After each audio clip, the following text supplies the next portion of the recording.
આ બધું એ વાત તો સૂચવે છે ને કે તંત્ર આમાં બિલકુલ ઢીલું છે. એ તો હકીકત છે.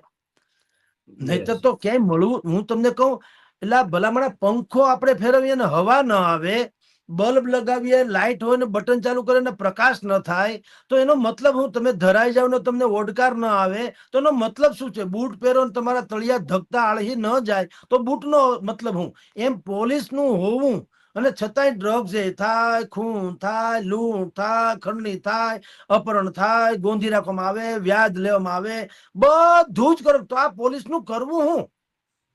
આનો મતલબ શું આ પોલીસનો? સમજી લ્યો. એટલે વાત ઈ છે, ધારે તો એક એક માણસ પોલીસ વાળો આ કરી શકે એમ છો બધું. સતીશ વર્માને કઈ 10 હાથ ને 20 માથા નહોતા.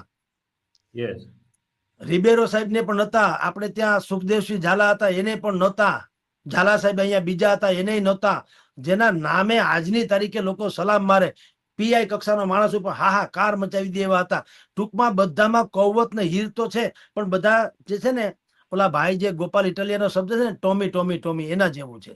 આ કે કમરે પટ્ટા પહેરવાના છે ને ગળામાં પહેર લીધા, ઈ ડખો છે.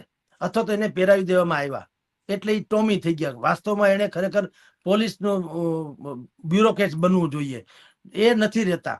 એટલે ટોપ કેડરના લોકો જે છે એ ટોમી બનાવી દે અને બુદ્ધિપૂર્વક મિલી ભગત હાલે. સરવાળે અમને ભૂમિતભાઈ આપણે કહીએ ને, moral of the story is, આ બધા ચર્ચાનો અંત શું છે અથવા તો એનો સાર શું છે? સાર ઈ છે, જનતાએ આ પોતાની સમસ્યા છે ને એ પારકા હલ કરશે ને, એ માનસિકતા છોડી દેવી પડશે.